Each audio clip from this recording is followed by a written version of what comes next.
എൻ്റെ പേര് റോസ്മോൾ. ഞാൻ അരുണാട്ടുകരയിൽ നിന്ന് വരുന്നു. ഞാൻ മാർച്ച് 1, 2021 ഉടമ്പടി എടുത്തത്.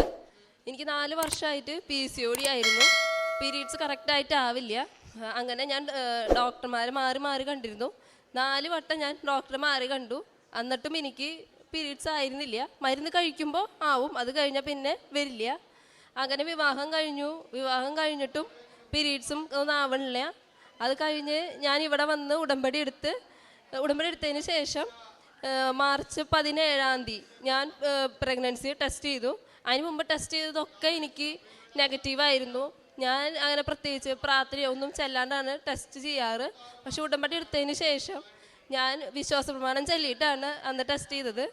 അന്ന് ടെസ്റ്റ് ചെയ്ത് കഴിഞ്ഞപ്പോൾ എനിക്ക് പോസിറ്റീവാണ് കണ്ടത്.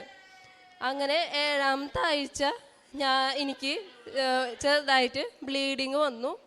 ബ്ലീഡിങ് വന്നു കഴിഞ്ഞ് സ്കാൻ ചെയ്ത് കഴിഞ്ഞപ്പോൾ പറഞ്ഞു സിസ്റ്റ് ഉണ്ട്, അതേപോലെ ഉണ്ണിക്ക് ഗ്രോത്ത് ഉണ്ടോ എന്നുള്ളതും ചെക്ക് ചെയ്യണം. അങ്ങനെ അടുത്ത ആഴ്ച നെക്സ്റ്റ് വീക്കിൽ വീണ്ടും സ്കാൻ ചെയ്യാൻ പറഞ്ഞു. അപ്പോൾ പറഞ്ഞു ഗ്രോത്ത് ഒന്നുമില്ല, അതായത് സിസ്റ്റിന് ഗ്രോത്ത് ഒന്നുമില്ല, ഉണ്ണി അതേപോലെ ഡെവലപ്പ് ചെയ്ത് വരുന്നുണ്ട്, കുഴപ്പമില്ല എന്ന് പറഞ്ഞു.